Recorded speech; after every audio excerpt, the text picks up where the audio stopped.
waxtaanee comme ni koy xawoon sànq fu ñu koy dooree mooy li nga xam ne nii moom moo nekk Bintu moom mi nga xam ne nii journaliste bu mag la ñu ràññee ko. loolu Binta Diallo tudd loo koy Binta Diallo c'est la même chose Binta m'excuse d'accord Binta Diallo ñu ràññee ko bu baax a baax si li nga xam ne moo nekk wàllu média nekkoon na foofu si nga xam ne moo nekk TFM gannaaw bu mu démissionné nag Sénégal yi bëri namoon nañ ko waaye bu ñu ko namoon tey rek gëm naa ni fu mu toll nii bëgg na bu baax a baax Sénégalais yi wallaay dina daan parce que Binta lu mu wax tamit daane na ku ne mbokki internet yi information bi nga xamee ni joxe na ko wala sax révélation bi nga xam ne def na ko démb foofu si Seneweb noonu lañ moom lañ nar a waxtaanee tey si diggante ki nga xam ne nii moom moo nekk président Diomaye Diakhar Faye ak si ki nga xam ni moo nekk son premier ministre Ousmane Sonko gannaaw ba Sénégal yi bay jàppee ne ñoom ñaar fu toll ne am nañ problème après ñu gisaat leen ñu juboo daal di bokkaat ndey bokkaat bàyyi comme d'habitude tey rek ñoo di gisaat ñu nekk foofu sa Grand Théâtre gannaaw bokk mu tombee ki nga xam ne moom moo nekk Binta Diallo def révélation yooyu la si loolu lay ànd ak ki nga xam ne moo nekk Jérôme journaliste bu mag bi le mu leeral ñu si yu bëree bëri alors Jérôme kàddu yi nga xam ne nii Binta Diallo yëkkati na ko mooy ki nga xam ne nii moom moo nekk président Diomaye Diakhar Faye keroog bu muy génn am na yu bëri yi nga xam ne nii dañ koo dagg sax Sénégal jot na si. làmmiñu borom làmmiñ nettali ci làmmiñu borom la dàkkee. waaw wax mu teg élément bi. une minute la wax ñu yow loo wax si c'est bon Khalil dañ ko dem déggu daal ñëwaat si plateau ñu gën ko faram fàccee. woon na que lépp entré war na dans l'ordre. non pour man dara entré wu dans l'ordre. ah bon waaw. lu tax man de dama jàpp ne ñoom wane nañu parce que les gens savent lire entre les lignes. Diallo avant oui amoon nañu benn entente mais léegi ça ne va plus depuis la dernière sortie du premier ministre on sait que les carottes sont cuites. malgré la réunion qui s'est tenue au palais. Même malgré la réunion qui s'est tenue au palais toi j'ai écrit sur mon post sur mon statut que tout le monde regarde. Que li président Diomaye wax yëpp bu ñu ko génnee woon du baax. on a censuré les propos du président dañ ko coupé li mu waxoon yëpp xam nga nekkuma fa. waaw mais ku fa nekkoon di personnalité si ñoom. moo ma woo ne ma te du ma wax kan la nag. non jaru ko non je le dirai pas parce que c'est une source peut-être. ne ma est-ce que dégg ngeen di ma ne ko non mu ne ma parce que génnul. comme lan par exemple. sama chaise bi yàlla moo ma ci teg loolu laa la ciy may président Diomaye moo ko wax bi mu ñëwee. bi Sonko waxee ba pare. xam nga Sonko day wane toujours que ne moom moo fi teg Diomaye. waaw xam nga Diomaye waxoon na ne Sonko moo ko fi teg. waaw bu mu lor ne na ko xool. il avait dit ça. il avait dit ça. mais bi yoon bu mu ñëwee dafa ne sama fauteuil bi yàlla moo ma fi teg. loolu nag bu la doyul dara dootu la doy. et l'avenir jugera. mais li nga wax ni man am na ñu ma ko confirmer que nekkul lépp a jénn. voilà effectivement que boo gisee vidéo bi sax di nga xam ne. y a une petite coupure voilà mais. kon woon na que lépp entré war na dans l'ordre. alors voilà moo ngi noonu kàddu yi nga xam ne ni Binta Diallo yëkkati na ko mooy Diomaye moo wax ni sama chaise bi yàlla moo ma si teg loolu muy signifier lu bari gannaaw ay rumeur bu mu doxee si diggante gi nga xam ne moo nekk président Diomaye Diakhar Faye ak son premier ministre Ousmane Sonko na nga déggee kàddu yi ni mel Jérôme. waaw damay dëggal ne effectivement chaise bu mu toog yàllaa ko fa teg. oui ça c'est sûr. parce que lépp lu xew ci àdduna rek ci kàttanu sunu borom la. moo ñuy may wér moo ñuy may wérle moo ñuy may ñu am maqaama moo ñuy may dayo ba yenn ci ay sénégalais mën ñoo bëgg ba di ñu safoo ba sax lu ñu laaj ñu jox leen. effectivement il a raison su nekkee dans un angle côté boobu rek le président n'a pas tort de dire effectivement que yàllaa ko fa teg parce que yàllaa ko fa teg. maintenant li jur coow li mooy des fois gars yi duñu comprendre le sens des propos quand on dit censure ça signifie beaucoup en français. moo tax jamono ñuy wax guñaafié ñenn ñi doon dem indi ay définition maanaam censurer xam nga moom mooy tekki lan nga dagg volontairement loo xam ni da nga jàpp ne su génnoon mun day def musiba wala nga ne lii du jàll parce que diw du koo tere wala nga ne lii nii duñ ko teg parce que man maa jël ndogal loolu ça veut dire qu'il y a une personne derrière de l'on sait fan la bokk ndax présidence la nekk wala RTS la nekk qui a eu cette décision décidé ne nañu dagg lenn ci le président de la république doon wax président yëg na ko mu yëgu ko je sais pas su nekkoon yëgu ko su ko déggee nii xam naa ne du am lu ko neex lu leer laa la wax su fekkee moom moo joxe ndigal parce que xam naa ni kilifa la te am na yenn kàddu yi itam su nekkee kilifa da ko wax suñu xawee ne kàddu gi xaw na ñagas wala ñagasul dans l'optique de bien faire les choses des fois dañ naan lépp lu xaw a ndërëb lu ñagas. wala lépp loo xam ne suñ ko déggee askan wala wenn ci askan suñ ko déggee danañ ci mën a jëfandiku ba indi cëw ci réew mi nañ ko teggi parce que président mooy wax moo taxit soo gis sax léeg-léeg président di def ay face à la presse ñoo koy enregistré parce que question yi ñu koy posé la am na question yoo xamante ne président mën na ca tontu woo xam ni dees na ko mën a bàyyi mu jàll en direct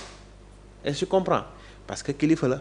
te Ousseynou la waxoon na kilifa des na ko mën a gàggante ci mbedd donc bul may lu ñuy gàggantee sa kilifa donc su fekkee loolu dëgg la man j'applaudis des deux mains mais ci ni mu ko waxee anam bi mu waxee loolu tamit lecture bi ci anam wi la c'est pas les propos en tant que tel mais ci anam bi mu ko waxee c'était comme si que si on avait laissé passer ces propos du président de la République il y aurait sûrement une confrontation vive wala une altercation entre le président de la République et son premier ministre parce que ce serait comme si que on était en train d'attiser le feu maanaam dañuy sotti mën nañu war a sax diwlin wala pétrole ci daay gi nga xamante ne nee na jëppet maanaam lépp li waroon jëm ci rataxal diggante premier ministre ak président su fekkoon am na la ci ñagas kàddu yooyu noonu su ñu ko bàyyi woon mu jàll dana jur leneen donc pourquoi dire cela à ce moment-là lan moo undu kàddu yi te moom sax elle a dit que elle a ses sources du wax kan la jamais donc ça veut dire que derrière ça il y avait peut-être une intention quelle est cette intention wala quelle était cette intention ndax c'était de quand même une bonne fois pour toutes régler le différend entre le président et le premier ministre wala c'était juste pour ne pas quand même ouvrir une petite porte boo xamante ne ça tend vers la séparation entre le président de la République et son premier ministre en tout cas quel qu'en puisse être quand même l'objectif de cette censure soi-disant de la vidéo man je trouve que su fekkee Binta Diallo li mu wax dëgg la je pèse mes mots su fekkee li mu wax dëgg la c'est une c'est une excellente chose personnellement parce que jàpp naa jamono ji tal nañ leneen lu dul président ak premier ministre ga nga xamante ne ñoom ñaar barki Demba Ndiaye lañ ànd nañ daanaka lu ëpp fukki at ak juróom kenn ki tuddee na boppam doom tuddee na moromam doom tuddee na yaayam doom relation buy yàq ci wàllum politique ak kilifteef je pense que la République est au-dessus de cela donc képp koo xamante ne ak foo mënti bokk mën nga dox luy rataxal diggante bi na nga ko def parce que seytaane daa bëri doole te fu mu xajul rek lay dugg loolu man dama ko gëm. d'accord mais parce que suñu demee ba moom may ma ñëw rek balaa nga poser question suñu demee ba ñaar ñu bokk ndey ak baay wala ñu dem ba seex di rey moromam xew na fi de barki de moo jaay ci sigi coor seex rey moromam na ñaar ñoo xam ne ñoo bokk benn biir bu ñu génnee ci même fan daanaka sax même heure ñu dem ba kenn di rey moromam te loolu xam nga seytaane dugg ci biir donc seytaane xaj na fépp. d'accord te il ne faut pas laisser une plus petite occasion aux détracteurs wala aux gens qui ne veulent pas que le pays soit stable ñuy am porox ndollu pour mën a yàq diggante parce que ñu bari dañ naan li xewoon ci diggante Mamadou Dia ak Léopold Sédar Senghor mooy xew fii parce que on n'a pas l'habitude d'avoir un tandem maanaam ñaar nit ñi nga xamante ne ils sont hyper puissants wala kenn ki dina amee doole politique kenn ki yore doole ji nga xamante ne moom mooy doole république bi maanaam confrontation foo jaar day am parce que des fois bëgg-bëgg yi duñu doon benn parce que ñoom ñaar certes nag ñoo bokk ànd ñooy far di dem mais ku ci nekk am nga façon wooy gisee am nga façon wooy xalaatee te léeg-léeg sa morom dina xalaat weneen noo xam ne yow doo ci ànd te yow mën nga nekk sama kilifa ci kër gi mais suñu demee bërëbu liggéeykaay bi ma nekk sa kilifa te bërëbu liggéeykaay bi muy ëpp doole ndax la ma la fa wax mu neex la mën a kate la moom ngay def mais suñu ñëwee ci kër gi maag yow danañ ko lijjanti te moonte de loolu warul demee noonu donc c'est un peu ça certains pensent que ne kàddu yu diis la man pourtant je pense pas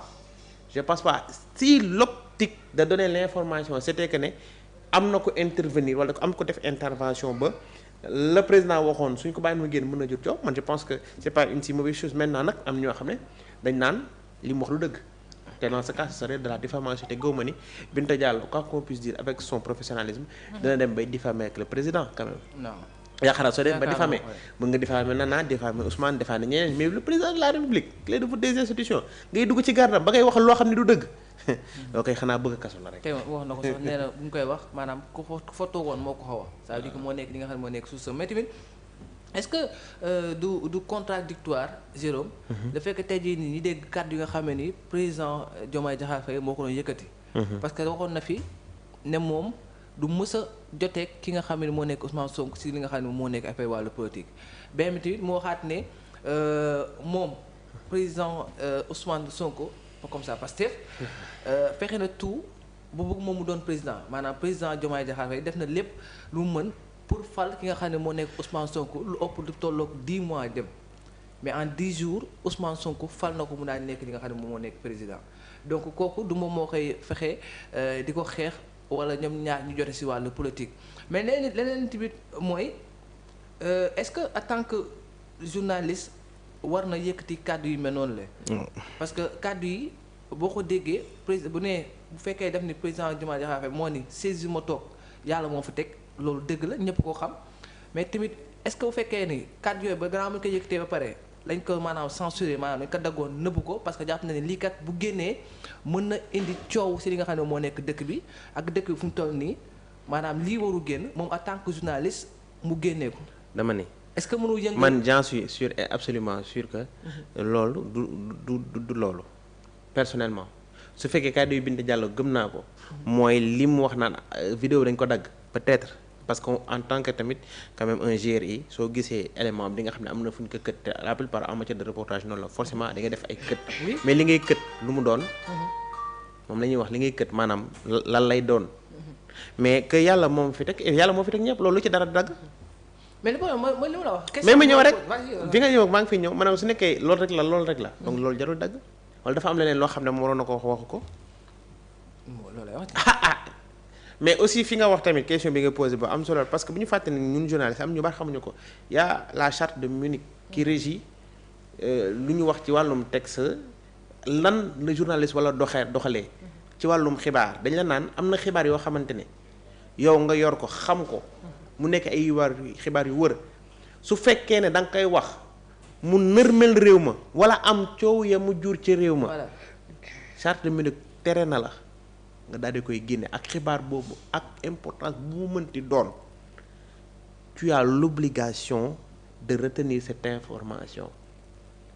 li ñu la bëgg a jàngal foofu mooy du information yépp la ñuy siwal ci pénc du information boo jot itam nga siiwal ko ak information bu lu mu nekk lu véridique même su fekkoon na yow yaa fekkee jaxrang nit ki di ko wax wala nit ki ba ma koy bind yaa toog di ko lire wala ba ma koy wax yaa ko vidéo da nga war a jël information bi nëbb ko parce que soo ko génnee la muy yàq moo ëpp fuuf la muy defar même su fekkee ne cette information est aussi d'ordre d'intérêt général maanaam ñi muy soxal ca askan wi bëri na lool on te dit que il t'est interdit ça laa wax de diffuser cette information sous aucun prétexte soo ko defee sax mën nañu la tëj kaso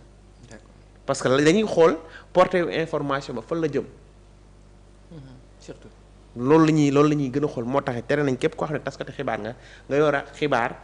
ak lu mu wër parce que d'habitude ñi dañ naan xibaar yu wérul mais xibaar bi ak lu mu mënti wër mu nekk dëgg itam dañ lay wax ne su fekkee soo ko génnee day yàq xibaar boobu noonu tu as l'obligation de ne pas cette information tu as l'obligation de ne pas la diffuser. D'accord, merci beaucoup leer na bu baax a baax Ousse ñoom mbokk internet yi.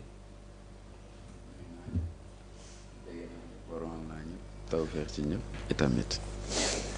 waaw yàlla baax na yàlla ñu yàlla defal tawfeex man nag moom lu ma jaaxal.